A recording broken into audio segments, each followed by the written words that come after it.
Hello, Savannah, and hello, ATR, and hello to my guest tonight, Mrs. Carrie Bieber, as well as our Mayor Pro Tem, Dr. Estella Shabazz. I am delighted to be with you again, coming to you straight as Candidly Kesha to discuss some hot topics tonight that are associated with the voice of the people and unfair ground in Savannah. I'm going to give my guests a minute to come in here. I want to first say that we have been on council for the greater half of 14 months now. And in that time, most of what we have been doing is essentially business as usual. Not much has changed since the Deloach administration. I actually like to say congratulations to Mayor Deloach on another term because we are essentially carrying out all of the things from your administration, sir. You have a lot of power, a lot of power, a lot of power.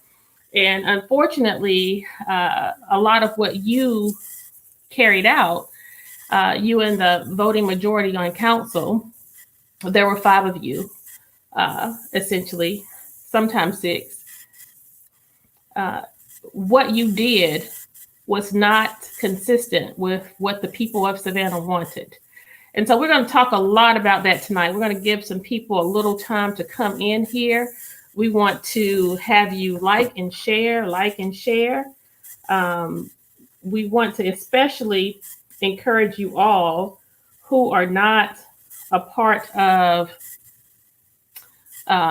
who have people in your lives who are not a part of social media. We want you to carry these messages back to them because they are only left with television and print, mainstream television and print media. And unfortunately, we do not have any outlets that carry the voice of truth and the voice of reason and the voice of the people in this community. So we are blessed, however, to have the benefit of the internet with regard to our Facebook platforms, our Twitter accounts, our Zoom has expanded our reach in so many ways. In addition, we have Instagram. And so we are working feverishly this year to basically just share the message of what we are doing, what we're trying to get done. And this was all birthed out of the ways and means of an older person effectuating change through policy initiatives. This all came about as a result of us being closed out due to some manipulation and maneuvering on behalf of Van Johnson in terms of closing out the minorities on council. And by minorities, I don't mean African Americans or women. We just happen to be African American and women, the 4 of us, but the minority in our vote. We are the minority in voting when it comes to those things that really matter, that really have substance in this community. We, for the most part, vote on the same thing that keeps the lights on in the city, that keeps the water running in the city, that keeps our streets clean in the city, keeps your trash collection going. Those things we agree on somewhat. We have some issues with that too. But for the most part, things that speak to economic advancement, things that speak to changing the direction of growth in the community, things related to wages, crime and safety, health even. We are off the mark. Affordable housing, an equity agenda. We are missing the mark tremendously, unfortunately. And so now we are, as a result of not being able to effectuate change through policy, we're tasked with keeping government honest. I was privileged during the 2019 election to be the first candidate in the state of Georgia to be endorsed by a trailblazer PAC out of New York. And that wasn't an endorsement that came lightly. That was an endorsement that came in the middle of a whole bunch of controversy, albeit false, involving me. That was a lot of a huge endorsement that came amidst a time when I was essentially the underdog, having not run for public office before, and running against a two-time incumbent who was very entrenched in our local government where the status quo is concerned. I raised barely $20,000 and she raised $200,000+. And so that endorsement came primarily because of the efforts and the goals to get local government onto the front porch. And what that meant was exposing and serving and acting in a manner in which was ethical and giving government back to the citizens of Savannah, taking greed out of politics, taking the backdoor deals and the under the table deals out of politics. And I'm pretty certain, or somewhat certain, that it quite possibly may have been my tagline that got the attention of this PAC after being introduced to them by Miss Gwen Glover. Thank you so much. I'm so grateful for you, Gwen Glover, for making the introduction and helping them recognize that I was truly going to be the candidate and then the elected official who would not be for sale.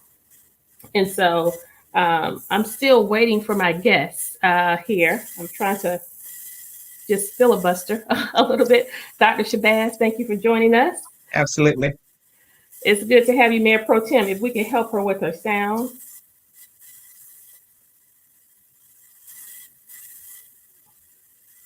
I am so glad to be here.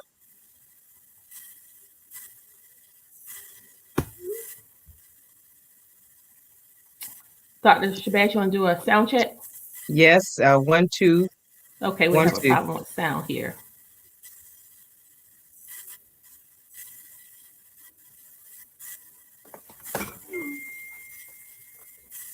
And I think I have another guest waiting as well. Mic check, mic check.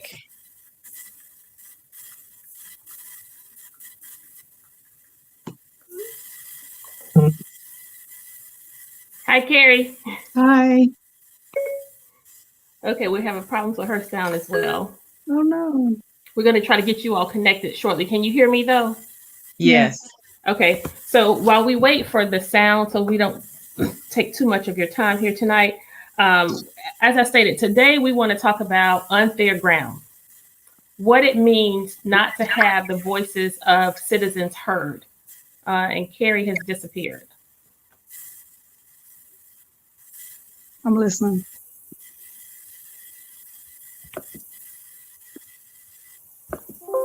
Okay, can you hear me? Mm-hmm. I can hear you. Okay, good. We're back. Okie dokie.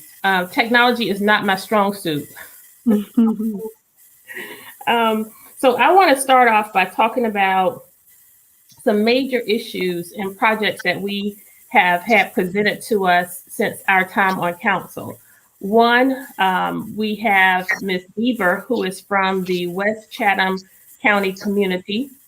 And we have Dr. Estella Shabazz, who is our 5th district alderwoman, but also our mayor pro tem. And so she is here tonight to discuss the Fairgrounds project. I wanted to make some correlations and help our citizens understand what it means to engage, be engaged, what steps do you take, but also I want them to see what it looks like when local government is not listening to citizens, what it looks like when the playing field is not fair. And ultimately, it goes beyond just saying that out loud. Ultimately, what happens is we have adverse implications for neighborhoods and for communities. The other dynamic I wanted to point out here is that there is no respect of person where money is concerned when it's on top of the table and under the table. And I'm just going to call it out just like it is. Plain and simple, because there are some commonality with the Fairgrounds project and what happened with the landfill, also what happened with the last property we sold on Drayton Street, also with the Rockingham Farms piece, as well as with the arena. And so I am consistently exposed to lies and manipulation. It doesn't get any better than what we have been experiencing within this administration. And I said to the audience earlier, and I need you all to share, like, and invite a friend. I said to the audience earlier that citizens in 2019 sent a resounding mandate across this community in that they wanted business done differently, only to have us come in true fashion and pick up the baton from the Eddie Deloach administration and keep with the same behaviors, the same actions, the same activity. And essentially, I would like to again congratulate Mayor Eddie Deloach on his second term, because that's essentially what we have here. And I want to first, Carrie, you don't have to say much, because back in December, on December 10th, you wrote a very long, heartfelt letter to members of the council on behalf of the West Chatham community. And I want to say to you, Carrie, that a lot of what you demonstrated in this letter to council, a lot of what you laid out, Dr. Shabazz, you are going to find that it is expressly the same MO. Mm. All we have to do is just change the name of the project. Ms. Bieber wrote on December 10th to all members of council, "Dear Mr. Mayor and City Council members, can you please add this email to the file and agenda for today's City Council meeting? We do not want rezoning of 3001 Little Neck Road to take place. We have been met by opposition at every turn, but never had our words truly heard. From the beginning, we have been cut off when trying to speak, have had documentation lost in the shuffle, have had accusations thrown at us without being able to rebut them, have been corralled into a fictitious meeting meant to hear our concerns, and have been publicly scoffed by Waste Management's attorney. We have been told by members of the MPC that our concerns were irrelevant and accused us of speaking up again against the rezoning simply because we just want to shut it down. We have been told by the city manager, Mr. Brown, that because we aren't city taxpayers, we don't matter. The treatment we have endured has been clearly documented through emails and recordings of public hearings. Our community has been disheartened by the lies, deceit, disrespect, and public ploys that override the true issue of the rezoning of 3001 Little Neck Road for the primary purposes of increasing the height of the landfill and expanding its reach. For these reasons, it is hard to know who is interested in hearing what we have to say and what information they would like for us to provide to them. We have provided two facts to anyone who will listen to us. One, the community does not want the landfill to be granted any more life than what has already been given. Two, the landfill does not have to change from the current zoning to continue to do everything it has been doing since its annexation last year. We have repeatedly provided links to the city's own document that prove that information we present and have repeatedly stayed on subject, only to have those who oppose us try to discredit us by bringing up matters that aren't relevant to rezoning and presenting ideas that attempt to lead listeners in directions that convolute the issue at hand. The funny thing is that we have yet to have anyone prove to us that the information we are presenting is incorrect, yet everyone seems to be missing this point. All we are met with are ludicrous twists and turns that are meant to diffuse us from the true situation, which is unfortunately working with some of the people it is presented to. At this time, the black and white issues have been presented. Some environmental issues have been presented. Let me say it again. Some environmental issues have been presented. Some environmental issues have been presented, and information has been presented regarding the lack of concern with community leaders and with the landfill itself. Waste management has never been a good steward of our community and only serves to bully the citizens. It is hard to explain in an email of a 2-minute public comment the issues involved with having a landfill in your backyard. Each drive to get grocery entails the possibility of a cracked windshield from garbage trucks that recklessly speed on our narrow 2-lane roads. These same trucks are notorious for driving off the shoulder and for crossing the yellow line. Great caution has to be used at any time we are behind the wheel, as each approach of a garbage truck is met with anticipated need to swerve in order to avoid wrecks. Do you know how hard it is for parents to put their kids on school buses that travel these directions? Do you know how hard it is waiting on your teenage driver to come home each day, worried that they will run off the overpass or be killed in a collision with one of these vehicles? Phone calls to waste management property about the dump trucks that have waste management written on their sides are met with comments like, "Those trucks aren't ours. We can't help you." Others want to know what the truck numbers are. I promise you, when you are swerving in an effort to avoid a head-on collision, you're not exactly looking for the writing of the numbers on the truck. We also have slick roads from the packed dirt that these trucks spill, and naturally the trash that blows out. I think you get the drift.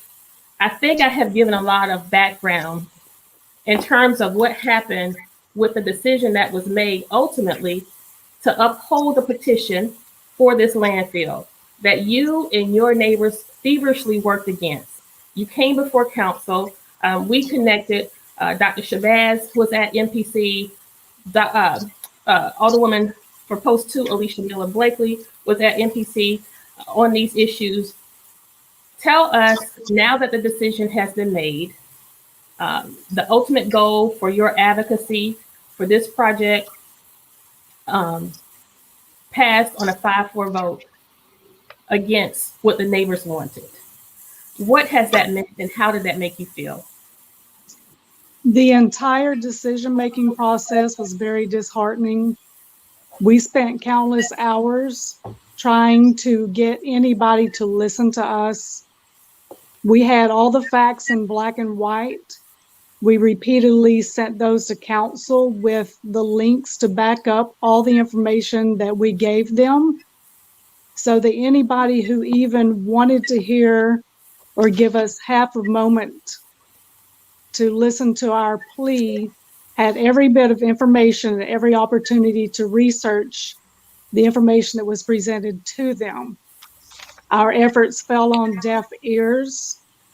It was very disheartening to know our community was going to continue to live in the same situation we've been living in for years and years, all because of what seems like the push for big money to line pockets and letting the need for the financial gain from this to override the needs and wants of the people and our health, our safety, our concerns, and our voices. And we see that as a consistent theme because you did a lot of research. And I Yes. want to applaud you because you did this essentially out of care and concern for a lot of what you laid out and demonstrated in your letter for the community. You and Ms. Boutwell, is it Boutwell or Bootwell? It's Bowell. Boutwell, you were so passionate about this. Mhm. And I just find it alarming that even amidst the passion that you all displayed and exhibited before council, we still had 5 members of council vote in opposition to what you all were advocating for. Now, I want to say that your work initially began by simply advocating for a fair notification process, outline a litany of experiences you had where the signage was not appropriately affixed or the information that was actually on the sign was not accurate. Then we went from focus being on the drones. You know, it was always these scenarios that diverted your attention from the actual issue. And then we focused on the leachate. Then we talked about, they tried to highlight the fact that it was, this was near well, I guess this was probably a mitigating circumstance in that this landfill abuts Scottsdale's Park. But the common theme here with the issues we faced when this piece came before us at council on the agenda was misinformation, Mhm. erroneous data, and information that was deliberately presented in a manner in which caused you to focus on other things. And I Mhm. point that out because those essentially are the dynamics that we're dealing with the Fairground project. These are essentially the dynamics that we've dealt with other property issues in our community. And I want citizens to know that in terms of us effectuating change, although you all were mobilized, although you were um, organized and you had a proven track record of being together on issues and you were voted down, I want to encourage you to stay the course, but I want to also encourage the citizens throughout our communities to take a lesson out of their playbook and get involved and engage in your communities and let your voice be heard. But more importantly, Ms. Beaver, as I stated to you, you must hold the elected officials accountable. Mhm. And so we don't want another 3 years to pass and have the majority on council who traditionally carry the votes. We don't want to wait until they're voted out of office to get this right. Mhm. At some point, we want to recognize that some of these situations and scenarios are truly having adverse implications on our communities. Tell us some of the issues that you were um, uh, advocating for in terms of what you're now faced with. What does this mean? What will happen to your community as a result of this vote? I'm afraid because of this vote that we are going to have members of the community who are forced to leave their homes, the homes that they've raised their children in, that they have raised grandchildren in, that they've grown up in themselves. Some of the citizens out here are, elderly and not looking to move. But the problems that are going along with the landfill out here, the traffic, the extra traffic, the cutting down of trees that's going on to make room for a bigger landfill, the odor has gotten much worse. There are statistics out there on the national EPD website that show that people in our area are more subjected to pollution, to water pollution. The graphs that are out there, and I wish I had them to show you, will illustrate that this community has a higher level of the dangers of water pollution than the national level. And there are 2 or 3 different categories where our community is more in danger of, because of the pollution out here, than what is seen nationally. I can pull that up and email that to you if you And would this like is for me and to. this is essentially information that you would think that the professionals who we pay, who are on our staff, would know. If And they were interested in looking. well, and the other thing about the individuals we rely on for information, in my experience since being on council, it seems that we are oftentimes pro developer or pro contractor on these pieces. And we really have to look more closely at how we can change some of this. And the other dynamic I want to not leave out is the fact that a lot of these decisions are driven by money. And Yes. individuals can deny it if they Hmm. want, but you have to ask the question, why would a waste management and Atlantic Waste be making political contributions to elected officials and have And those same or said elected officials make decisions that would be in favor of those entities? And Mm. so, ladies and gentlemen, that's just the long and short of it. We're not making this up. I wanted to show you a real life scenario that we have dealt with since my time on council. We're still dealing with. I have another woman over in the Highlands neighborhood off of Waters Avenue here in the city, where their community is also facing encroachment of an adverse business that would not vote for their community either. And so I wanted to thank you, Ms. Beaver, for joining us mhm, tonight and pointing out thank some of you. that commonality. And Dr. Shabazz, you've worked with this community for a long time on this, Mhm. and um, Absolutely.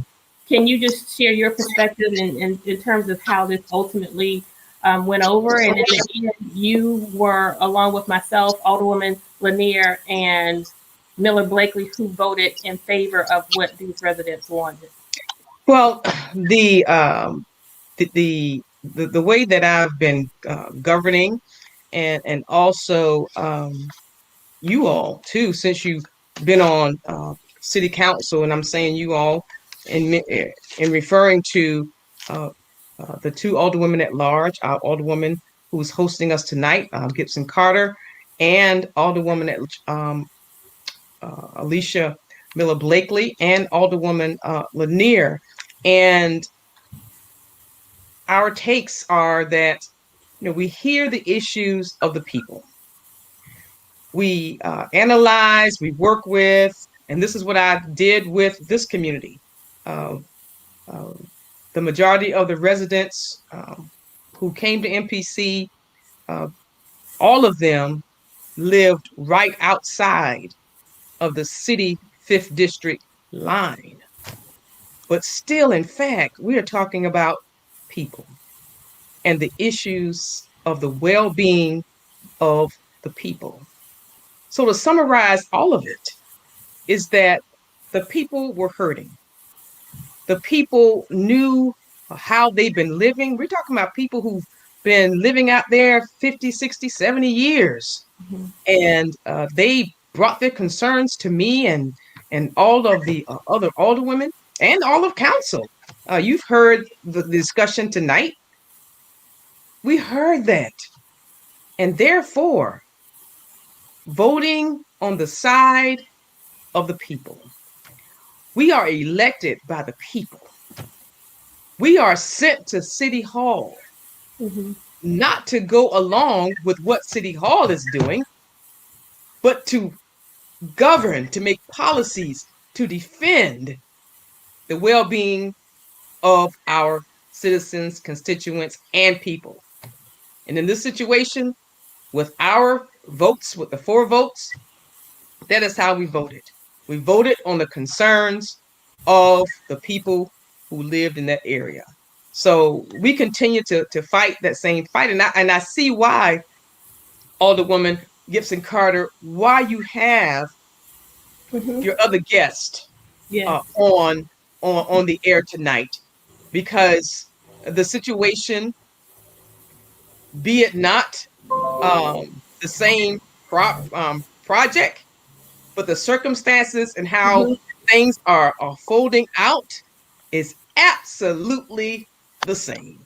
And that's what I Absolutely. thought. After we left executive session today, I could not help but think about the West Chatham community and how organized they were, how diligent they were. And I look at how organized you are and how diligent you are with the fairgrounds. I look at how of the residents over off of Highlands, how they are persistent.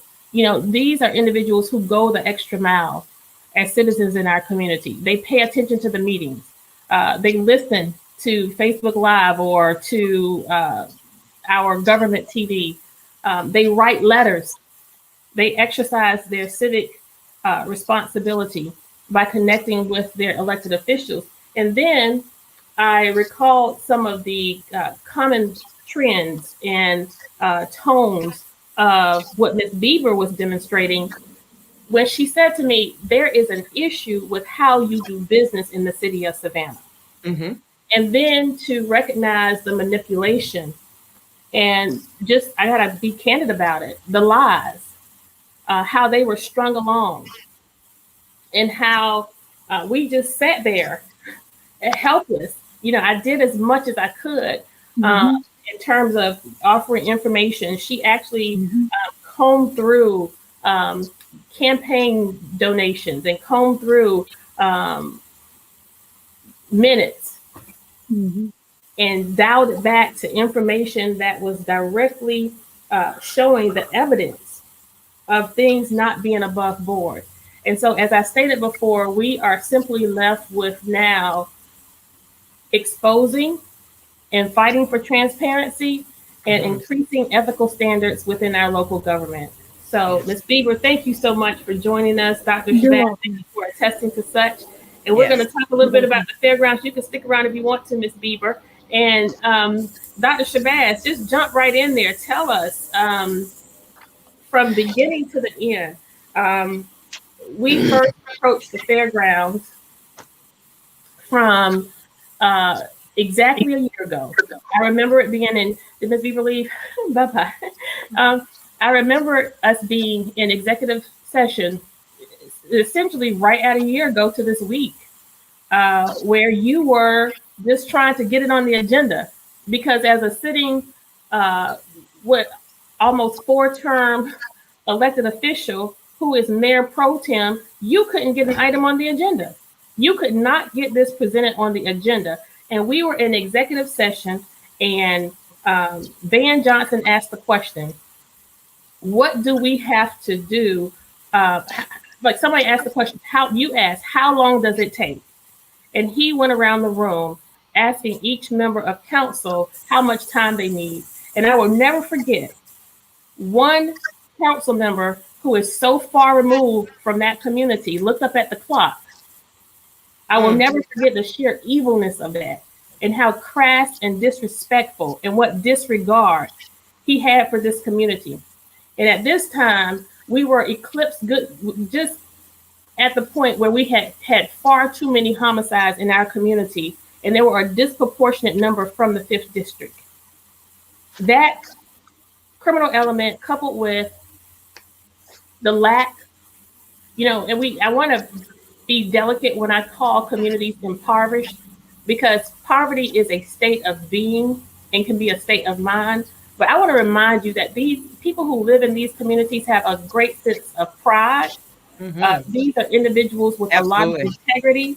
These are upstanding citizens of our community who essentially have been left behind.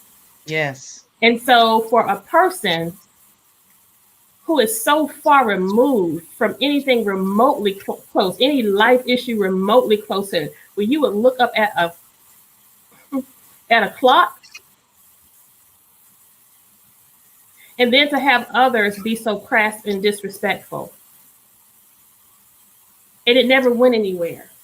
And then finally, at the last hour, before Monahan was about to depart, we somehow are now presenting it to the community. He writes up this RFP, which is a request for proposal.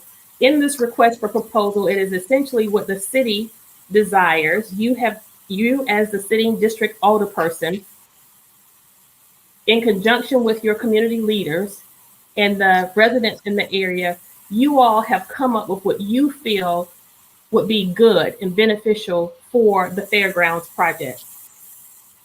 And that benefit and that good is consistent with an economic driver that would essentially offer opportunities, financial opportunities. This is about creating a resource with pre-existing infrastructure that belongs to the 5th district. That could essentially serve the entire city, if you will.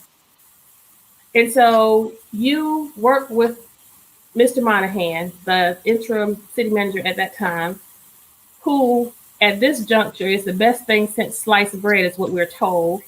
He's the golden child. He knows everything. Local government knows everything property. He knows how to stagger these deals.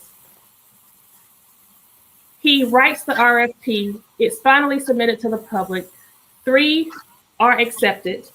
Now, I want to point out to you this, Dr. Shabazz, because you see, insanity is doing the same thing over and over again, expecting a different result. That's right. And people who try to drive you crazy, they will present things to you in a way and you start believing it. But the regular process is supposed to be that RFP goes out for bid. Those bids come in, it's evaluated by staff, and one is selected. Exactly. Yes. But in this case, this is, see, you hadn't even thought about that dynamic in a while, because we get caught up in the insanity. This does not happen. What is happening to this fairgrounds project is, see, I am the queen of keeping it real. I am the queen of keeping my eye on what the issue is. And that's the first issue. The first issue is, once again, they changed the rules. They changed the game on us, right? Yes. Okay, so I'm going to give you a chance to help us come up to speed. Purchasing department, city staff has no hands in this. Like nobody's picking. So then it's decided, well, we need to have the community hear a presentation from all three bidders. What in the world? When did we start doing this? Oh, but before that, when the person looked up at the clock and when they were trying to decide when we were going to actually put this out for bid, it was said that we need to send a survey to the residents to see what it is that they want. But that survey never happened. Yeah. Mm-hmm. Let me tell you. Yes. Pick up We've been working. Thank you so much. And I also want to thank All Things Relevant too for this opportunity. It has been such a pleasure and a jewel for having All Things Relevant, for having your show, for having Alderwoman Blakely's show out here, and also Alderwoman Blakely live. As you all are out in the community, your lives. I've just got to say this: your live, Alderwoman Gibson Carter, Alderwoman Lanier. She does lives. Eventually, I am going to learn how to do that, and what's happening, and the joy of being a 9-year sitting alderwoman on city council, the joy of what I just mentioned is that the people in the community is getting to see exactly what is going on. I've been fighting this fight with the fairgrounds issue going on now over 5 years. And we've been doing that. When folks ask, even last year, what do the people want? The people have already stated 3, 4, 5 years ago what they wanted. And what they wanted was for the fairgrounds to be used as an economic engine to impact positively the community in which the fairground is located, and that's in the Fowler Park community next door to Tatumville. What the people wanted was for that property to be used as a recreational piece. What they wanted to have health and wellness. They wanted that property, especially with the existing structures that are on the fairground, to be used for sound stages, due to the fact, and with the exception of last year, but due to the fact, and I have an article here so I can give you some numbers, that the film industry, we wanted, the community wants film studios to be on the fairgrounds using some of the existing buildings along with new ones, because factual data that I have right here, I like to show these pieces of paper so folks could see that I'm reading from actual fact. It says the film industry gives, listen, $266 million boost to the local city of Savannah. I'm talking about city of Savannah. Boost in the local economy in 2019. $266 million. I need everybody to be clear. This whole fight of what the people want and what other people want, bottom line, is the money. Money. It is the money. It is the fight on who is going to grab hold to this land and who is going to make the money for who. It will not, what's happening is the fight continues because myself, as the representative of the Fifth, along with the dynamic leadership of the Neighborhood Association presidents, dynamic people, and them bringing along all of their communities. We have been fighting and fighting and fighting for what the people want. And the reason why it's been such a tug and the community have been staying strong with us. You all have come on board and come to this fight with us and being consistent. And now it used to be back on the previous city council administration. Most times it was 8-1 vote with me still fighting for the community. Sometimes it was a 6-3 vote. That was in the minority. But I've been fighting. We've been fighting for so long, and the tug is to let you all know. And since these public, y'all just don't know, with these public platforms, the fight continues. Is because the thing is, who is going to get the entity in which those who are fighting against the people? It is because they have not been winning their way. So therefore, the saga continues. This fairgrounds need to be used as an economic engine. We are coming out. We are in a pandemic. And I said that the $266 million in 2019 was an actual number that was generated in the city. I'm not talking outside the city of Savannah, inside of the limits. That number was real. When the coronavirus hit, when the pandemic hit, everything shut down. But what has happened is that the film industry has learned how to work inside of this pandemic. Therefore, films are continuously being made. I'm telling y'all, films are continuously being made in the city of Savannah, and therefore millions of dollars coming from these films that are being produced is happening and being generated in the city of Savannah. Why can't those of us, we have a poverty rate of over 26% in the city of Savannah, higher than the entire state of Georgia. And the majority of the poverty area lands in my district, along with District 1, Alderwoman Lanier's district.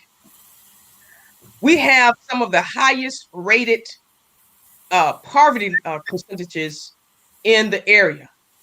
That's why the people keep me focused, and I come to city council along with the colleagues of mine who represent the people, are keeping things focused on what the people want. We want this development to be a development to create jobs, for people to make earnings. I just told you all, $266 million. Why can't the people who are greatest impoverished cannot walk out of their doors and go to a job and make money? We're talking about salaries of $50,000 to $60,000, $70,000 a year that they can generate. The people did not want housing on the Well, we want to talk about why this is, because it's by design. I'll tell you that much. We saw just today, and I want to be transparent here and acknowledge that we actually had an executive session today to make more decisions where this fairground is concerned. And this was a decision that you essentially almost had to beg for this meeting after we stated that we were going to have it. Absolutely. And it was more of the slow roll. But the same reason why you see the production that's currently being filmed, this movie currently being filmed in Savannah, Devotion. And they have set up in various pockets of our community here in Savannah. And those places where they are set up are, again, in some of our most vulnerable communities. One in particular being off of Caroline Street, the old American Second Harvest building. And no one in that community is garnering any direct benefit from that film. So outside of the fairground, Dr. Shabazz, there is no political will for anyone to right now profit off of these productions. You, myself, Alderwoman Blakely, Alderwoman Lanier, we walk the parking lot adjacent to where they've set up, and there are 50 or more cars in that parking lot. We were hard pressed to find two vehicles, and these were not rental cars. We were hard pressed to find two vehicles with Chatham County tags. We had everywhere from Effingham to Washington State, New Mexico, Louisiana, Las Vegas. People are traveling from outside of not only our city, out of our state, and out of our region to come here to Savannah. And these individuals, at minimum, are making between $18 and $50 an hour. Why is it that we have gone this long without extending an opportunity where, because, you know, when we say you can do something in our city, just like when we extend bonds to developers to build those hotels, yes. If we had the political will to say, if we're going to give you this $50 million for this hotel, everyone who works in your hotel cleaning toilets and making beds, you have to start them off with at least $15 an hour. Mm-hmm. We want at least 40% of your management to, in the front of your house to come from our locality. Don't fly your people in here to Savannah. So there has to be, at some juncture, what we want you all to understand, what we are fighting for. We're fighting for position, not simply to have the position, but we're fighting for position so that the people have proximity to increase wages and economic opportunity.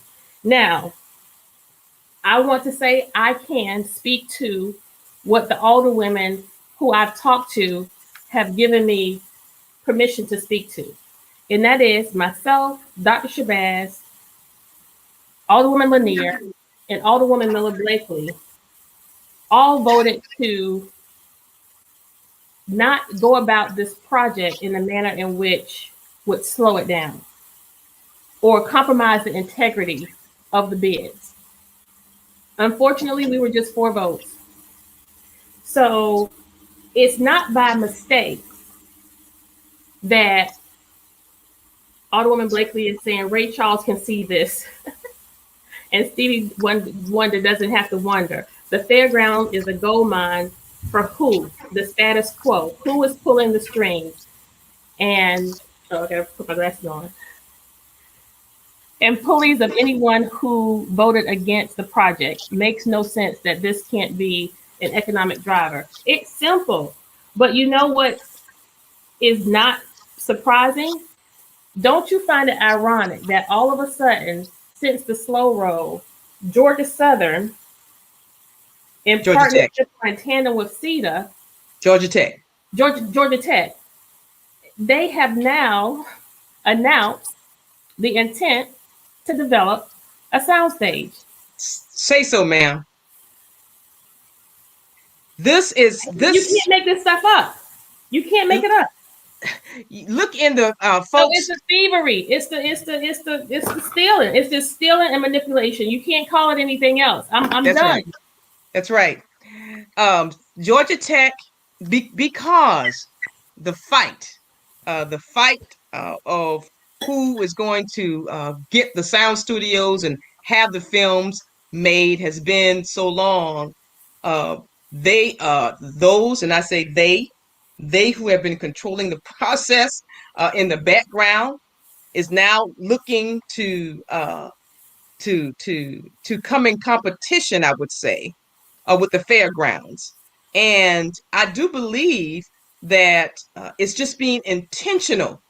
The city council, the majority of city council, it's like an intentionality to slow down us moving forward and getting a developer on the fairgrounds.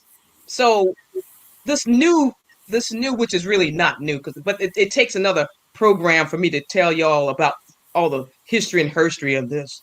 But the talk now is the Georgia Tech campus being converted to be the sound stage. And I saw the lay of the land and the owners of the land. And right next door to that Georgia Tech campus, the next piece of land right next to it is owned by CETA. So when I saw that, the red flags just went up. I said, oh my goodness. And it's just like Ms. Beaver said, misinformation, it's erroneous, and it's like the continuous slow roll. So let's fast forward to today, Dr. Shabazz, because this is a little bit of my motivation for today, and you can share with us whatever you can from executive session. So we first learned, and that's how I know that God is still going to work it out, even in the midst of all of this. And I just keep saying, I hope it doesn't take another election season for people to figure out this is not what the citizens voted for. This is not what we need. We learned after executive session that this production studio is set up on Caroline Street. The area of West Savannah is very present on our minds and hearts because of the Weeping Time property and the intent of Salvation Army to set up a shelter on the west side, and the petition of Alderwoman Lanier to have them give consideration to another property so that she too can better position the community to take advantage of a potential economic driver on that property as well, in that area. Okay, it makes sense. And when we talk about these spaces and these places, it's not just about what you want. It's not just about what I want. It's not even about what the residents want. It's about the highest and the best use of these properties for our city, because of longevity. These projects not only have to work for us right now, but they have to make sense 10, 20, 30 years from now. That's right. So the interesting dynamic that was presented, much like what Ms. Beaver acknowledged, they throw in these exceptional challenges or these exceptional enigmas that just present themselves all of a sudden. And so with the fairgrounds, we now are told by this city manager that the old city manager, who was the best thing since sliced bread and who was the guru on everything government and who knew how to stagger these projects, that he was not right. He was wrong. And all of these proposals have to be thrown out and we have to start all over again because guess what? The property is not environmentally sound. The property is not environmentally sound, and that there is some type of a water main or a water line. Where was this, Mr. Monahan? Mr. Smarty Pants? How did you miss that? So now we arrive at this point where we're like, are you serious? Are you kidding me? And so as Ms. Beaver stated, we're now dealing with trust issues. We can't trust or believe anything you say because every time you say something, it's like you're talking out of two sides of your face. But fate would have it that I get hungry today after all of this work, and I decided on my way home that I was going to go by one of our Kwanzaa Crawl Continues restaurants. I was riding with Alderwoman Blakely, and she wanted some Cool Vibe pizza, veggie pizza, and I got the cauliflower crust. It was really good. This week, our restaurant of choice is Liquid Cafe. We'll talk more tonight about how we want to infuse $1.5 million in the lives of these businesses. And I said, you know what? The fairgrounds is right up the street. Let me just go and look at the fairgrounds because I haven't seen the property in a while. Ladies and gentlemen, like, share. We approach the gate and Alderwoman Blakely says, let's go around to the side because I know someone who lives there. And as we are going around to the side of the property, I said to her, aren't these production signs? I think they're filming a movie or that this is a part of the production site. McMaster says, before coming in as city manager, Monahan was a paid consultant for CETA. Connect the dots. Hot damn. Well, there you go. We can turn the lights off now, Dr. Shabazz. I tell you. Now, just to give your viewers, and we're gonna get to what happened today. I just want to let them know. Let me finish that point. Listen. Okay. So we look over to. I said, Alderman Blakely, there's this replica of like the front of the White House. They have cameras. They have porta johns. They have royal restrooms. A person I know who owns those. Well, I was like, what? Wait a minute. And then she says, I think there's another way we can get in. Sure enough, we go in and we start asking questions. And it's the same movie, Devotion. And God bless those people. We want Savannah to be a place where you do business. We want you to come back. We want you to enjoy your stay. We love that you love our city. We want this movie to be a great success. But you know what we want? We want our people to have their fair share. Yes, exactly. So they went on telling us in executive session today that the property was not environmentally safe. They told us in the executive session today that there was something with the water line or water main. But we drive up today. Nobody thought to tell us in executive session, oh, but by the way, Devotion is actually using the site right now. None whatsoever. Nobody told me, the alderwoman of the 5th District, representing the fairgrounds and that community, that there was actually a movie being filmed on the fairgrounds. I call it total disrespect. And I call it total disrespect from the city manager, Michael Brown, because he did not make me aware so I could make the community aware that there was going to be a film. But all these discussions that we're having and all these situations that we're talking about, but there's actually somebody there's a film company right now, now on the fairgrounds. The UnFAIR ground.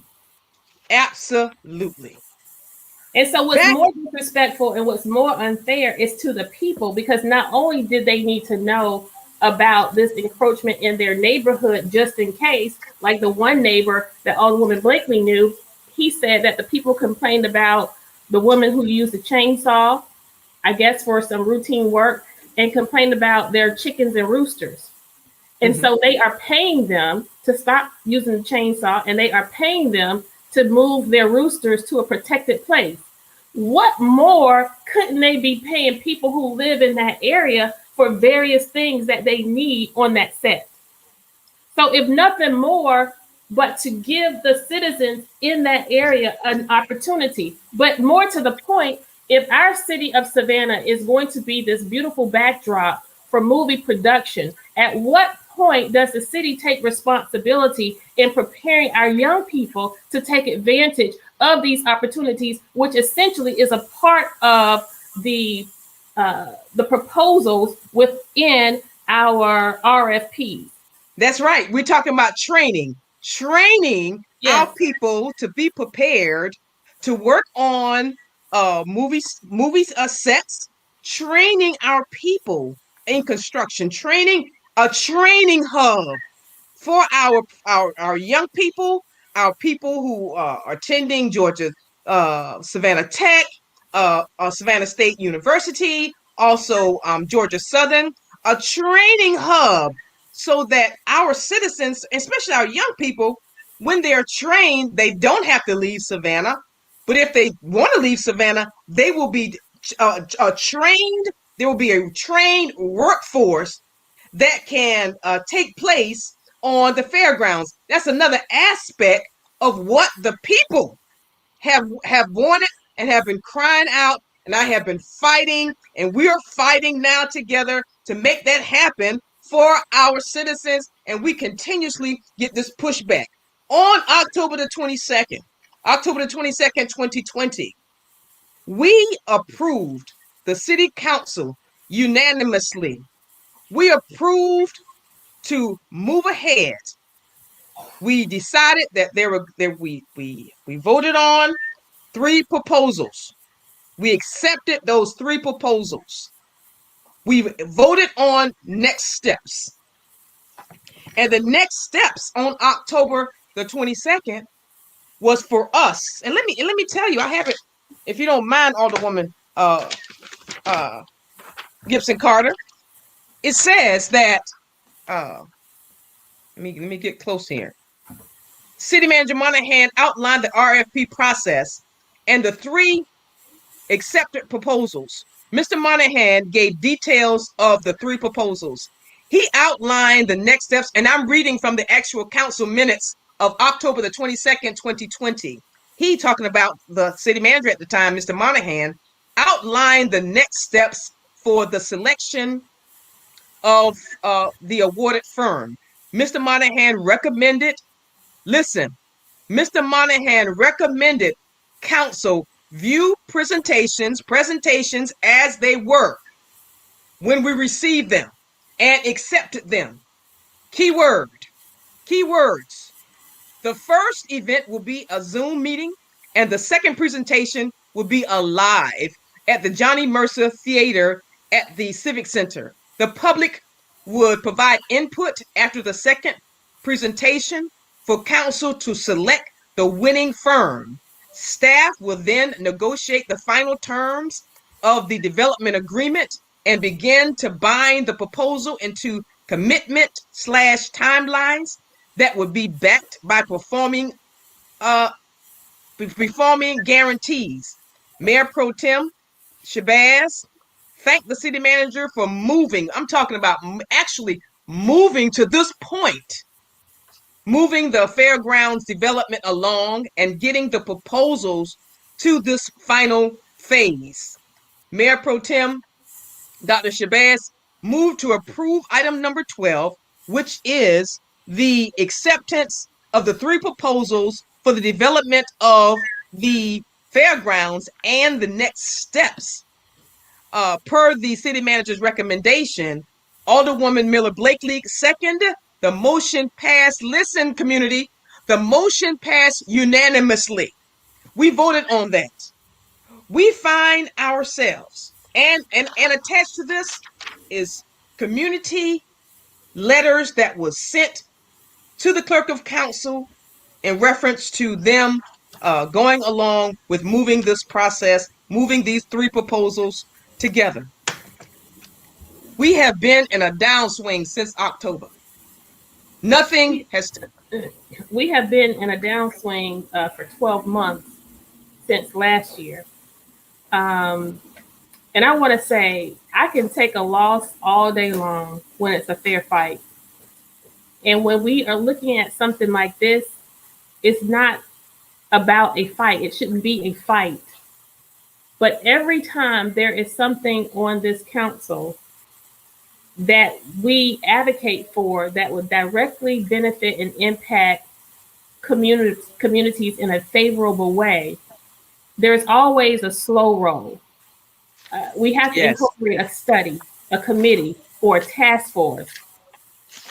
There's never the same diligence and dutifulness and urgency when we are dealing with contractors like the Rockingham Farms, like the Drayton Street property. We had to hurry up and give them that gold mine. We had to hurry up and sign this contract for the arena parking, where we invested $10 million in property that's not environmentally safe. But nobody was concerned about that then. And no one is concerned about it now because it still has not been mitigated. But we want to create these exceptional scenarios for the fairground projects when, just like this, with a stroke of a pen and a unanimous decision or a majority vote, we can change the direction of that community for a lot of members. The majority of the citizens, and I must say, the majority of the citizens that live in this area and the surrounding area and even this 5th district are majority Black people. Some may say African Americans. I just want to keep it plain. Black people. And there is a consistency of not wanting to bring up the community. When poverty continues in a community, crime continues in a community. Yes. When poverty exists in a community, There are people who make a whole lot of money when crime take place in the community. Mm-hmm. And in this community, this is how they want it to stay. Because if they wanted to make a change, we would have moved on this situation and had this going years ago. So yes, the slow roll continues. And to keep our people impoverished, to keep this area of the city with even a higher percentage of the poverty in the city of Savannah in Mm-hmm. this area. So here we are. Here we are today. There was a executive session held, and y'all, I just for the life of me, even when we start back talking about this, when actually on January the 28th, when I thought there was going to be an open conversation because the city manager put out his opinion and his thoughts on the fairgrounds. I thought it was going to be an open conversation in the workshop, but we get there and the mayor calls immediately for executive session.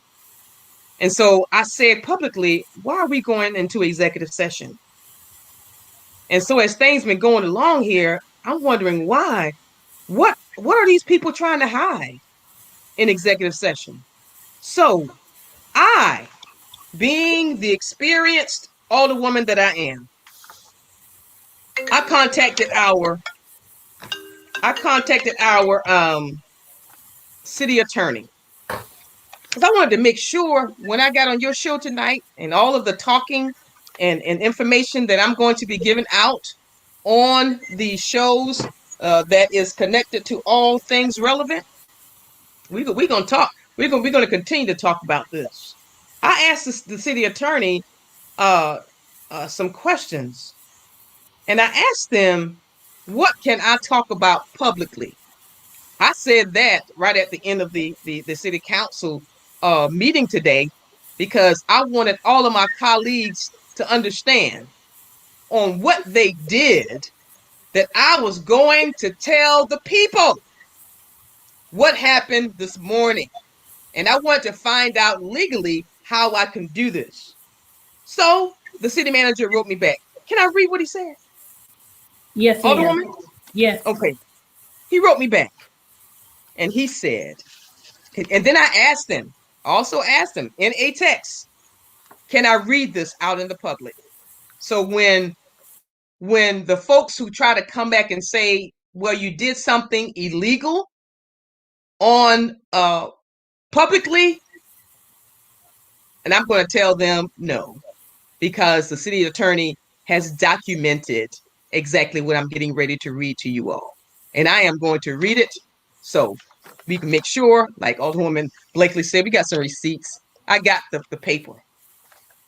The city attorney writes back to me, Mayor Pro Tem, the subject matter of the executive session is what is privileged. Here, the subject matter is the proposals for the fairgrounds property. We're talking about the executive session that we were in, the city council was in on this morning. How the subject matter is discussed is not privileged, okay? So therefore, we can talk about it, Alderwoman Gibson Carter. Mm-hmm. He continues to write, you may not discuss information you have gained within executive session regarding the actual proposals themselves. He writes, you may discuss how those proposals were discussed. Is legal tonight. He also stated, I am not going to go point by point and try to recreate what all was said over the 2 hours in our executive session this morning, especially in this short amount of time. If you have specific topics you want to discuss, please ask specifically, and I will do my best to answer. So, with the city attorney saying that, I asked him some specific questions. I asked him, City Attorney, I'd like to show y'all, a text document. City Attorney, I asked him, can I say out in public what the mayor recommended to get consensus today? Not voting, but to get consensus today. And can I say the council members that voted with the mayor on his recommendation? The city attorney answered me back and said, yes. So with that yes, I am going to tell you all what Mayor Johnson recommended for the 3 proposals. Keep in mind now, we said on October the 22nd that we were going to move forward and have the proposals brought to the public in a Zoom presentation, then have a live meeting at the Johnny Mercer Theater so that the public can then ask questions. The city council will get all that information, that we will go back and we will talk about it. Then the city council will make a decision to award one of the proposals. Okay? We're talking about untampered. We're talking about proposals that we received and approved on October 22nd. Untouched, untampered. This is what happened. I have what the mayor recommended today for a consensus. And the consensus is not a vote, but the consensus on what to do next. Mayor Johnson recommended the following. Give the city manager 30 days to schedule public meetings. Mayor Johnson also recommended to allow the city manager to speak with each proposer about offering their best and final offer in order to address the city manager's concerns. Mayor Johnson recommended to direct the city manager to complete his work by April the 5th, 2021. Now, allowing the city manager to speak with the proposers about offering their best and final takes into consideration a difference on what we publicly voted on unanimously on October the 22nd. I got to say what's legally right, y'all. So therefore, continue about this morning in this recommendation and getting the consensus on what to do next. So that was the mayor's recommendation. Myself, along with Alderwoman Lanier, Alderwoman Miller Blakely, requested to sit in on any meetings the city manager will have with the proposers. Mayor Johnson stated, if any proposers do not want, now listen, y'all, this is what happened in the meeting today. I need y'all to ride with me on this. Mayor Johnson stated that if any proposers do not want to change, hear me, do not want to change their proposals, they do not have to change them. Y'all hearing me? I can only say what is written on what's stated and what is legal. I cannot go any further in this conversation. With respect to the mayor's recommendation, I can say this on who supported what the mayor wanted and who was opposed. Who supported the mayor was the mayor, Alderman Leggett, Alderwoman Wilder Bryant, Alderman Palumbo, and Alderman Pertee. who opposed having the city manager go and speak with the proposers about a best and final offer in order to address the city manager's concerns? Oh, big question marks, folks. City manager's concerns. Question mark. And then, with the mayor stated, if any proposers do not want to change, he said what I'm saying, who want to change their proposals, they do not have to. The magic word that was said was change. Who was against it was Alderwoman Mayor Pro Tem Dr. Shabazz, and y'all know I'm clear. I am into 7 years of discussion with the fairgrounds. Who opposed what the mayor recommended for consensus was Alderwoman Kesha Gibson Carter. Who also opposed was Alderwoman Miller Blakely, and who also opposed was Alderwoman Lanier. That is what happened today in our executive session. I don't usually talk about executive sessions, therefore I needed to get verbatim what the city attorney and what was legal to be said in public. So you all have heard what took place in that we can legally talk about in executive session. I can't hear you. Dr. Shabazz, I mean, anyone listening to this, see, we live it. And because we really do try to go along to get along, to just like not have to do battle every time, we try to halfway trust what these people tell us.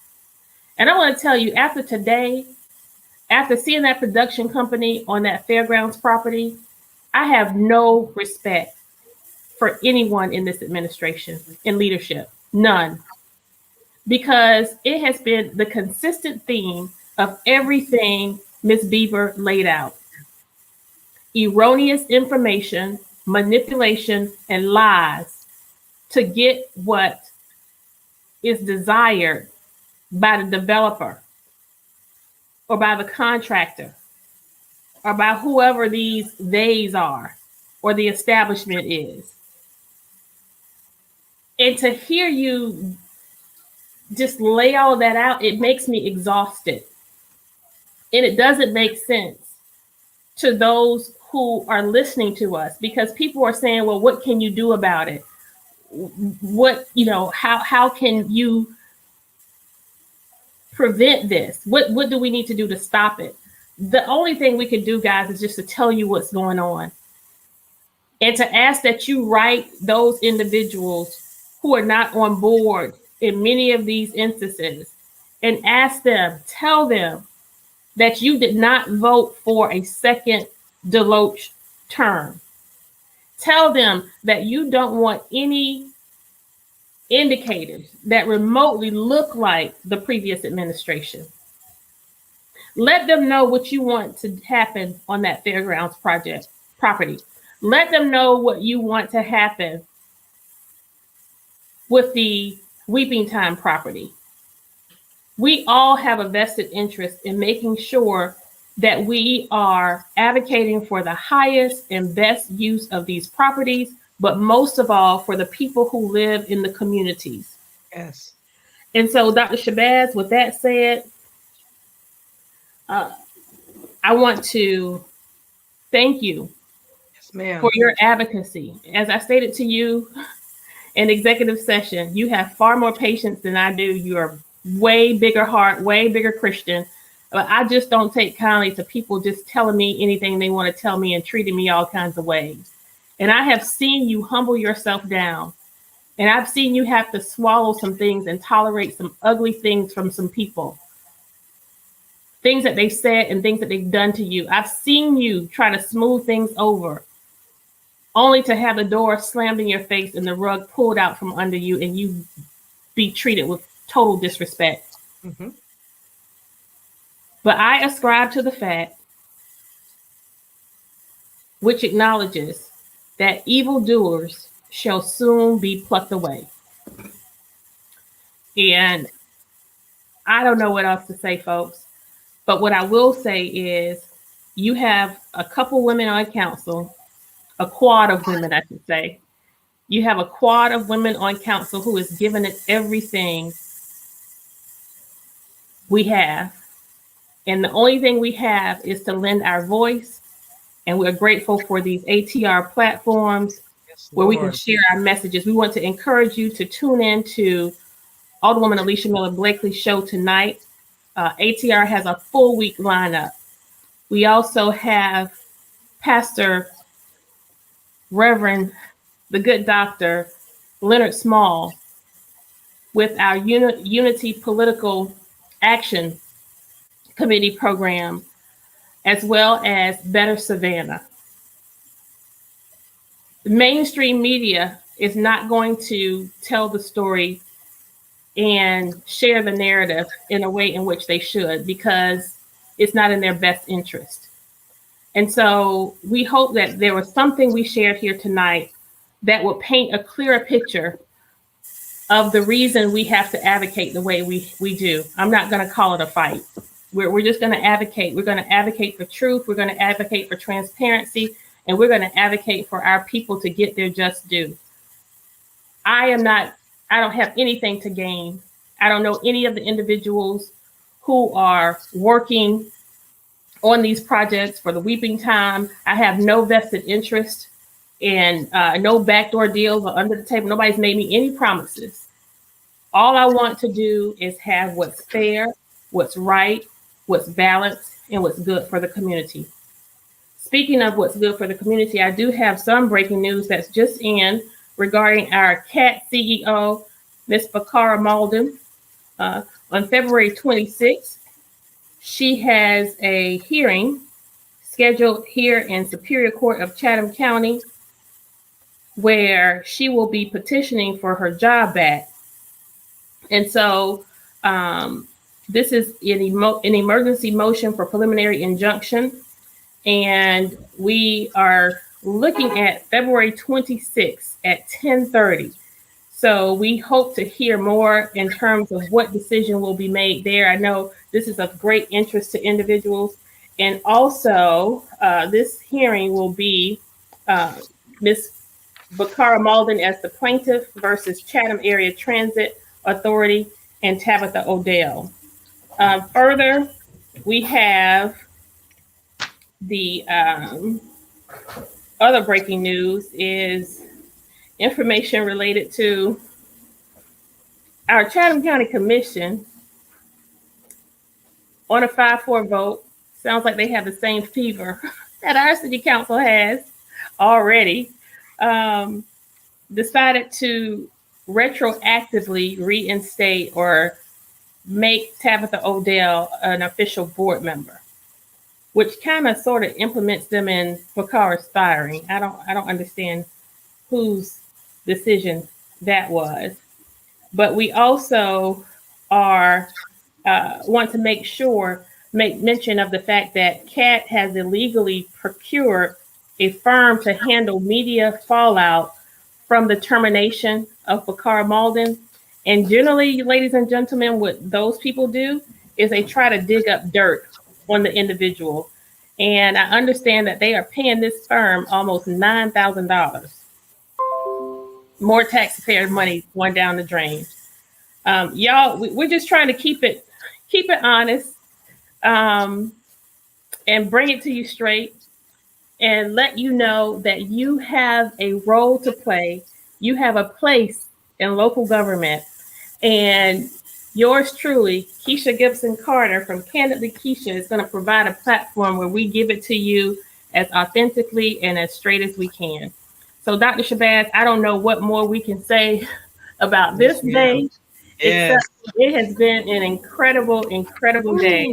And it's like the Lord just allowed these things to just fall into our laps. I mean, over and over, one by one today. Yes. We were essentially minding our own business. I didn't intend for any of this today. Neither did I. Neither did And I. we walked into the West Side, and here we go on Caroline Street, major production, full of cars, and then to have that evidence of what it looks like to have this income generated in your community, and it's in one of the more needy communities in our city, and Yes. then to just be going home running my business after these folks told us all these lies in executive session. And you have the place where you said is not environmentally safe and suited, the place where you said is on the what, they're set up out here already.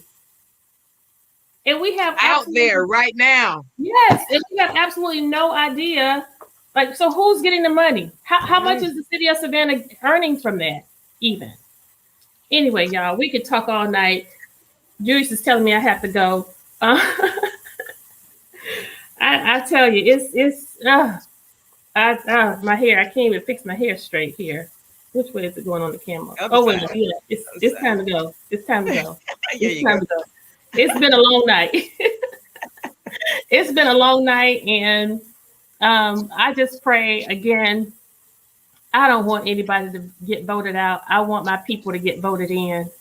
I want my people to get voted in for a change, and I want to congratulate Eddie DeLoach again on his second term.